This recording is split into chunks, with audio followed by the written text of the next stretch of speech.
Welcome to a new daily top AskReddit video. Today's topic.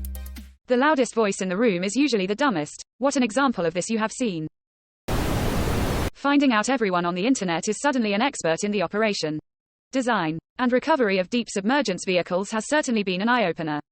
Well, they had to do something after they got tired of being expert military strategists and virologists. I had absolutely no idea so many of my family members were highly trained and skilled virologists. Until COVID came along. If the vaccine was created way too fast, then how long should it take to create a new vaccine? Dr. Uncle Billy Bob. The interesting thing about Reddit is how the actual experts are also here. And we get to learn from people with very niche knowledge. Obviously there are a lot of people that make you regret having eyes. And that was very prevalent too. But the long comments of extremely detailed knowledge were priceless.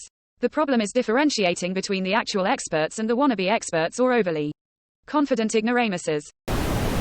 You know, the weirdos that show up at town hall meetings. Those voices. Edit. Thank you for the love. There's a sign at Ramsett Park that says, "Do not drink the sprinkler water, so I made sun tea with it and now I have an infection." Quote, "I found a sandwich in one of your parks and I want to KR why there wasn't mayonnaise on it." I work loss prevention. I arrested a guy once, who when he was searched by police and had his meth taken, shouted, "Give me back my crystal meth," at the top of his lungs. So probably that dude was probably thinking about withdrawals, which are way worse than a possession charge. I know some people who had to kick heroin in jail without Suboxone. Sounded like a goddamn nightmare. Every class in every public school ever. Edit. For everyone saying, the teacher. Teachers speak the most. They are rarely loudest. 100% yes. I had a girl in my sophomore year try and compare herself to Holocaust victims by saying that because she only eats like an apple or two a day during spring break then she would have survived the camps. It is, without a doubt, one of the dumbest things I have ever heard in my life still. Wait, apples don't make me immune to Zyklon B gas. Like the girl at my university who told Professor Ely Wiesel, a very famous, now dead survivor who wrote the book, Night, that she wished she could be in the camp with him to experience it with him. He just shook his head and looked like he wished he could slap a college student. Edit. Dear Reddit. I never thought that this would happen to me. For those of you who didn't read Penthouse magazine forums in the 70s, that comment is probably lost on you. I'm amazed that I've been here for a few years and got this many upvotes for this comment. I'm sure that there have been a number of studies around this. I recall reading about one some years ago that I haven't been able to find.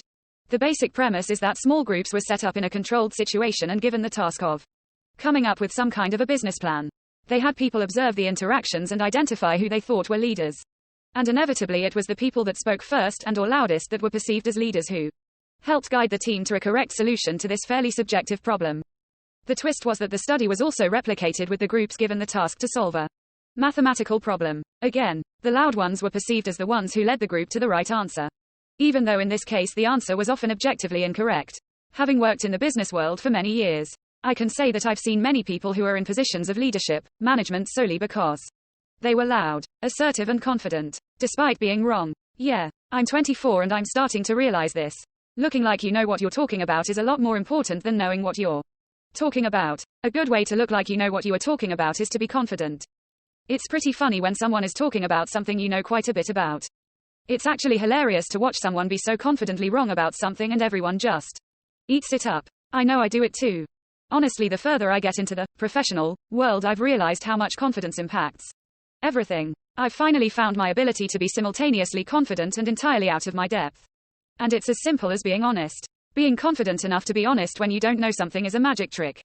Half the time 3/4 of the room was in the same boat as you and they're relieved you said something. If you can be transparent about your lack of understanding, knowledge and articulate that you don't know shit about shit but you'd like to understand that alone is super powerful.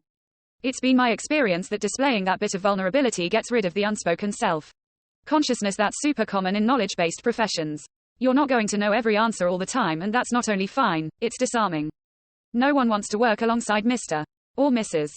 Perfect. For some reason it took me 7+ years of stressing about not already knowing BS I had no business knowing in the first place to realize all of this. But such is life. Just remember, they hired you, they knew who you were and where you came from.